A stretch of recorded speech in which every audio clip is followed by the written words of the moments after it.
नमस्कार दोस्तों, मैं कुलविंदर सिंह और आज आपके सामने इस वीडियो में मैं आपके लिए कुछ खास जो मेरे दोस्त वीएलईज हैं उनके लिए कुछ एक ऐसी बातें हैं जो शेयर करना बहुत ज़रूरी है और कुछ एक अधिकारियों तक भी ये बातें पहुंचाना ज़रूरी है। तो इसीलिए ये वीडियो मैंने बनाया है और इस वीडियो में मैं बताना चाहता हूँ कि किस प्रकार से जो सीएससी का जो रिजल्ट है, अभी जो निष्क्रिय हो रहे हैं सीएससी पे कुछ भी काम नहीं हो पा रहा है, तो वो क्या क्या ऐसे काम हैं जो सीएससी पे नहीं हो पा रहे हैं और जिसके कारण जनता भी परेशान है और सीएससी पर बैठने वाले के लिए भी कोई कमाई का स्रोत नहीं है। तो इसी वीडियो के माध्यम से मैं आप तक ये बातें पहुंचाना चाहता हूं कि आप क्या क्या काम कर सकते थे और क्या क्या काम सीएससी पर हो रहे थे जिनको सरकार या गवर्नमेंट ने अभी तक उनके ऊपर अच्छी तरीके से काम नहीं किया। अभी तक सिर्फ योजनाएं बन रही हैं और उसके बाद घोषणाएं होती रहती हैं कि आज इतनी सर्विसेज शुरू हो गई, आज इतनी सर्विसेज शुरू हो गई, लेकिन उनका जो पूरी तरीके से कार्यक्रम आगे बनाया नहीं जाता, जिस कारण से ये सर्विसेज फेल हो रही हैं। तो इसके लिए हम स्टार्ट करते हैं कि क्या क्या गवर्नमेंट्स ने ऐसी ऐसी सर्विसेज जो दी थी जो सीएससी पर होनी चाहिए थी लेकिन जो नहीं मिल पा रही हैं।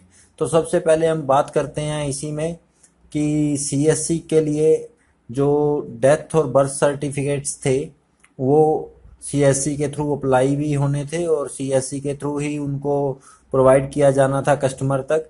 लेकिन इसके लिए जो आज आप देख रहे हैं, जैसा कि मैं आपको इस वेबसाइट्स में दिखा रहा हूँ कि यहाँ पे देखिए दोस्तों कि इस वेबसाइट्स में देखिए CRSORGI बर्थ और डेथ सर्टिफिकेट, यहाँ पे पहले से ये कॉलम आ रहा था कि जो बर्थ और डेथ सर्टिफिकेट्स को ओपन कोई भी व्यक्ति डाउनलोड कर सकता था और वहां से वेरीफाई कर सकता था।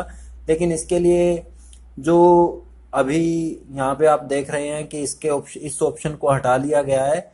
लेकिन इस ऑप्शन को हटाने के बाद जो सीएससी यूजर हैं उनके लिए भी अभी तक कोई यूजर लॉगिन नहीं बनाया गया है।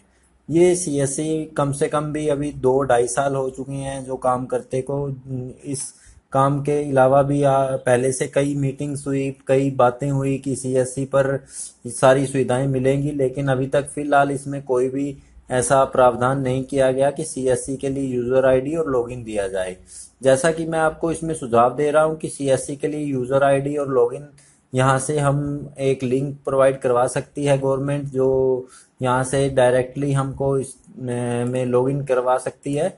तो वो होना चाहिए और उम्मीद करता हूँ कि इसके लिए जो भी हमारे डिजिटल सेवा पोर्टल है उसके अंदर सीएससी के लिए एक अलग से यूजर का लिंक दिया जाए और हम इन सेवाओं को नागरिकों तक पहुंचा सकें।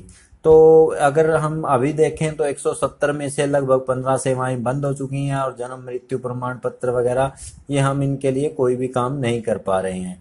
तो दोस्तों 170 में से आप 15 को माइनस कीजिए। नेक्स्ट सर्विस पे जाते हैं, social services for Haryana and other states.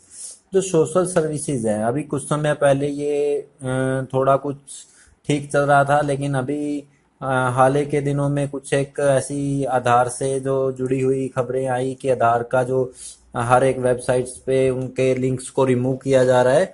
उसी के रिगार्डिंग आप जैसा देख रहे हैं ये पेंशन के लिंक्स हैं, इनसे जो हमारे चेक करने का लिंक था वो रिमूव कर दिया गया है। इसके अलावा कोई भी ऐसा हमारे सामने ऑप्शन नहीं है जो डिजिटल हमारे ई दिशा में या डिजिटल सेवा में ऐसा कोई भी लिंक नहीं है जहां से हम इस वेबसाइट्स को एक्सेस कर सकें अपने लॉगिन के द्वारा। और हम अभी तक जो भी अगर कोई भी ऐसा व्यक्ति आता है, अगर वो हमारे से चेक करना चाहता है कोई भी इंफॉर्मेशन, तो हम उनको चेक नहीं करवा पा रहे हैं। मतलब कि 170 में से इनमें से 10 सेवाएं ऐसी हैं जो सोशल इंफॉर्मेशन से रिलेटेड है जिनको अभी बंद किया जा चुका है।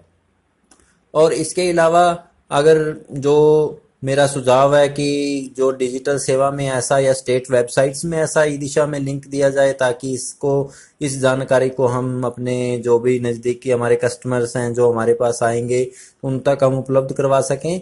और इसके अलावा जो इसका एक और भी इफेक्ट देखने को मिल रहा है कि लोगों में कि वो जब भी इसको चेक करवाने के लिए जाते हैं या अफसरों को चक्कर काटते हैं तो उनको एजेंटों से काम करवाना पड़ता है।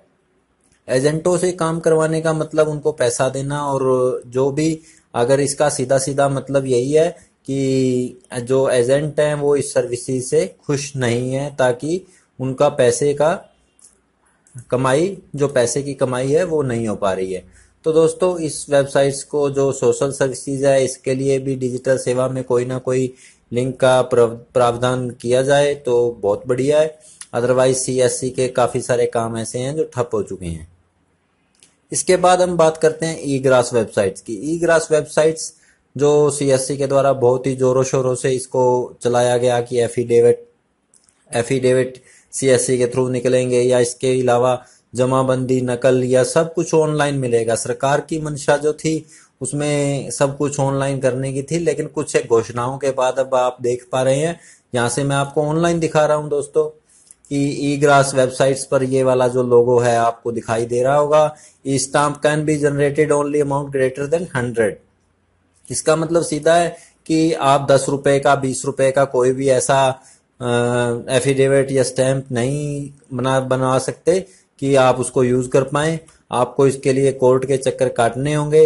लेकिन इसके लिए मेरा सुझाव यही है कि हमारे को ऐसा कोई लिंक दिया जाए जो सीएससी ऑपरेटर के लिए लिंक हो, जहां से हम ऑनलाइन स्टैंप या एफिडेविट ले सकें। और इसके अगर दुरुपयोग की बात है, अगर कई जगह पे ये भी देखने में आया है कि एक ही स्टैंप को 3-4 बार कई लोग आगे आगे दे देते हैं, लेकिन उसके लिए कोशिश यही रहनी चाहिए कि जो भी सीएससी को निर्देश दिए जाएं ताकि उस पे स्टैंप लगा कर दें, ताकि उसका दुरुपयोग ना हो सके, और स्टैंप लगाने के बाद वो बार बार उसका उपयोग नहीं कर सकेंगे। तो दोस्तों, ये जो लिंक है इसका भी हम कोशिश करेंगे कि इसके लिंक के लिए गवर्नमेंट कुछ उपाय करे। जो हमारे एनआईसी डिपार्टमेंट्स हैं उनके लिए भी ये एक सुझाव है मेरा, ताकि वो इसको ऐड करें और ज्यादा से ज्यादा जो कस्टमर्स हैं वो सीएससी पर आए, ताकि जो कोर्ट्स कचहरी की जो भीड़ है उसको थोड़ा सा कम किया जाए। तो दोस्तों, इसके अलावा नेक्स्ट टॉपिक पे चलते हैं दोस्तों। आधार जो यूसीएल के इसके लिए सही ढंग से जो रजिस्ट्रेशन अभी तक किया ही नहीं गया है। किसी भी व्यक्ति का अगर रजिस्ट्रेशन की बात करें तो हर एक सीएससी को यही, वीएलईज को यही प्रॉब्लम है कि उसका रजिस्ट्रेशन होता नहीं है। विंडोज अगर खराब होती है उसके बाद दोबारा से उसको रजिस्ट्रेशन करवाने के लिए बहुत समय का वेट करना पड़ता है। और 3-4 जिलों पे जो भी डिस्ट्रिक्ट्स हैं, 3-4 डिस्ट्रिक्ट्स पे एक ही व्यक्ति होने की वजह से काफी ज्यादा परेशानी आ रही है। तो इसके अलावा भी और भी कई समस्याएं हैं। अगर बात करते हैं हम पैसों की, तो इस पे काफी सारे जो मेरे दोस्त हैं सीएससी वीएलईज, इसके लिए वो होने आधार से बाउंडेशन होने के कारण काम करते ही नहीं है, क्योंकि उनका जो पेज का खर्चा है, प्रिंट का खर्चा है या स्कैन का खर्चा है वो पूरा ही नहीं हो पाता। और कभी कभी तो 20-20 मिनट तक लग जाते हैं कि सर्वर ही नहीं चल पाता। इस वजह से काफी सारी प्रॉब्लम्स हैं। जो सिर्फ 25 रुपए में अगर आप 20-25 मिनट किसी काम के लिए देते हैं तो शायद बहुत ज्यादा हो जाता है, और इसी वजह से काफी सारे मेरे दोस्त हैं वो इस काम को करने के लिए तैयार ही नहीं है। और इसके लिए सुझाव यही है कि इसके लिए प्रिंट और स्कैन के जो अलग चार्जेस के लिए छूट दी जाए, और सर्वर की जो समस्या है उसको भी, रजिस्ट्रेशन की प्रक्रिया को दूर किया जाए, सर्वर की समस्या को भी दूर किया जाए। तो दोस्तों, नेक्स्ट जो टॉपिक है मेरा वो एनएसडीएल और यूटीआई टीएसएल से है, जो पैन कार्ड की एजेंसीज हैं और पैन कार्ड बनवाते हैं। लगभग जो हमारे सीएससी के थ्रू पैन कार्ड बनते हैं उनके लिए 2 महीने तक अभी तक लग रहे हैं, और जबकि अन्य एजेंसियों से अगर कोई पैन कार्ड अप्लाई करवाता है तो 10 से 15 दिनों में पैन कार्ड बनकर आ जाता है। और इसके अलावा भी एक बहुत बड़ी समस्या है कि सीएससी के लिए कोई भी हेल्पलाइन नहीं दी गई। अगर किसी का पैन कार्ड दोबारा से, मतलब एक ही नाम से अगर पैन कार्ड दोबारा से इशू हो गया है और उसके लिए अगर किसी को हेल्पलाइन चाहिए, तो वो कोई भी ऐसी सुविधा नहीं है सीएससी के लिए, ताकि हम उनसे बात करके अपना कम से कम समय में उनसे बात करें और जल्दी से जल्दी इस किसी भी तरीके की प्रॉब्लम को दूर कर सकें।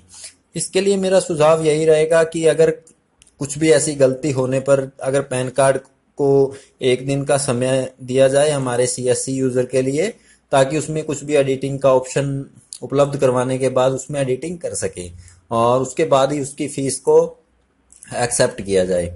और इसके अलावा दोस्तों, और भी कई ऐसी समस्याएं हैं, जैसे डीजीपे की समस्या है। डीजीपे समस्या, इसकी समस्या में ये सबसे बड़ी समस्या यही आती है कि इसकी ट्रांजैक्शन है वो 24 घंटे के बाद वीएलई के अकाउंट में आती है। और अगर 24 घंटे के बाद किसी भी वीएलई के अकाउंट में ट्रांजैक्शन आएगी तो इसका मतलब यही है कि वो 1 दिन तक 2 दिन तक उसको वेट करना होगा और तभी वो नेक्स्ट जो पेमेंट होगी वो आगे बांट सकता है। तो ये सबसे बढ़िया बात इसमें जो मेरे सुझाव यही है कि साथ के साथ ही पेमेंट होनी चाहिए। ट्रांजैक्शंस अगर आधार से हो रही है, लिंक हो रही है, तो ऑटोमेटिकली है कि उसका जो वेरिफिकेशन है साथ के साथ ही हो जाता है और ट्रांजैक्शंस इजी और जल्दी से जल्दी होनी चाहिए। इसके अलावा कई बैंक भी हैं जिन्होंने ट्रांजैक्शंस अभी आधार से ब्लॉक की हुई है, जो एक समस्या बनी हुई है। काफी सारे जो बैंक्स हैं वहां से हम अगर पेमेंट विड्रॉ करना चाहते हैं तो वो विड्रॉ में हमारे को एरर दिखाई देते हैं। तो दोस्तों, इसके अलावा इलेक्शन सर्विसेज की जो समस्या है, इस सर्विसेज को तो काफी समय से पहले से ही बंद कर दिया गया है। पीवीसी मशीन इसके लिए जरूरी बताई गई है। तो ये कुछ एक एजेंट्स ऐसे हैं जो मिली भगत से इन पीवीसी प्रिंटर का बहाना बनाकर सीएससी ऑपरेटर के लिए जो सर्विसेज ये शुरू थी उनको बंद करवा दिया गया है। यानी 10-12 सर्विसेज जो इलेक्शंस की थी वो लगभग बंद पड़ी हैं, क्योंकि अगर कोई भी व्यक्ति अगर अगर सीएससी वीएलई जो भी है वो अगर काम करता है, अगर उसको सही करता है, कोई पैन कार्ड बनवाता है या उसको अप्लाई करवाता है या करेक्शन करवाता है, तो जो कस्टमर है वो उसी से ही उसका आधार कार्ड, पैन कार्ड या इलेक्ट्रो कार्ड उसी से ही लेने की कोशिश करेगा। लेकिन वो अगर हम उसको दे नहीं पाएंगे तो इसका हम उसको देने की जो सर्विस है हमारी बंद होगी। अगर पीवीसी प्रिंट करने की सर्विसेज बंद होगी तो हम उसका जो भी कार्ड है, इलेक्टर कार्ड है, उसको डाउनलोड करके नहीं देख पाएंगे। तो दोस्तों, इस जो समस्या का समाधान यही है कि इस सर्विसेज के लिए भी हमारे को जो लिंक दिया गया है उसको जल्दी से जल्दी शुरू करवाया जाए और ऐसे बहाने जो पीवीसी प्रिंटर वगैरह के हैं इनके बहानों को दूर करके इस सर्विस के लिए हमें मदद दी जाए। और बात रही बिजली के बिल की, बिजली के बिल जो काफी समय से पहले सीएससी के द्वारा भरा जा रहा था, लेकिन कुछ एक प्रॉब्लम्स इसमें भी है। अभी कुछ नया पोर्टल लॉन्च हुआ है, लेकिन इसमें काफी बार अभी तक तो पेमेंट ही नहीं हो पा रही है और अगर गलती से किसी की पेमेंट हो भी रही है तो उसका बिल है वो दोबारा से जमा होकर आ जाता है। यानी 2 से 3 सर्विसेज इसमें भी बंद पड़ी हैं। तो दोस्तों, धन्यवाद आपका। और मेरे फेसबुक या मेरे जो वीडियोस में इसमें आप कमेंट भेज सकते हैं। ज़्यादा से ज़्यादा मेरा वीडियो शेयर करें ताकि सभी को ये पता लगे कि क्या क्या हमारी प्रॉब्लम्स हैं। तो काफ़ी सारे दोस्तों के मेरे पास फ़ोन आते हैं कि उनकी ये वाली सर्विसेज शुरू नहीं हो रही, कोई किसी भी तरीके से फ़ोन कर रहा है, कोई किसी तरीके से फ़ोन कर रहा है। तो इसका मतलब यही है कि अभी तक सर्विसेज शुरू होने में समय लगेगा। अगर हर रोज़ हमारे मुख्यमंत्री साहब ये घोषणाएं करते हैं कि 170 से बढ़ाकर आज 200 सर्विसेज शुरू हो गई हैं, आज 20 सर्विसेज नहीं आ रही हैं, तो इसका कोई औचित्य नहीं है जब तक हमारी पहले वाली सर्विसेज अच्छी तरीके से शुरू नहीं होंगी। तो इस वीडियो के माध्यम से आप समझ सकते हैं कि जो सर्विसेज कितनी एक सर्विसेज चालू हालत में है और कितनी एक सर्विसेज बंद है।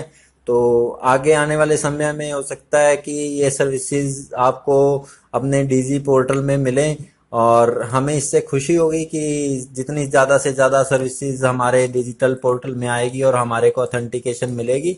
और दोस्तों, मैं यहाँ पे आपको दिखा रहा हूँ ये डिजिटल सेवा का पोर्टल है और ये काफ़ी सारी जो सोशल वेबसाइट्स वगैरह और CRSO, RGI और ईग्रास, इनकी सर्विसेज के बारे में हमने बात करी।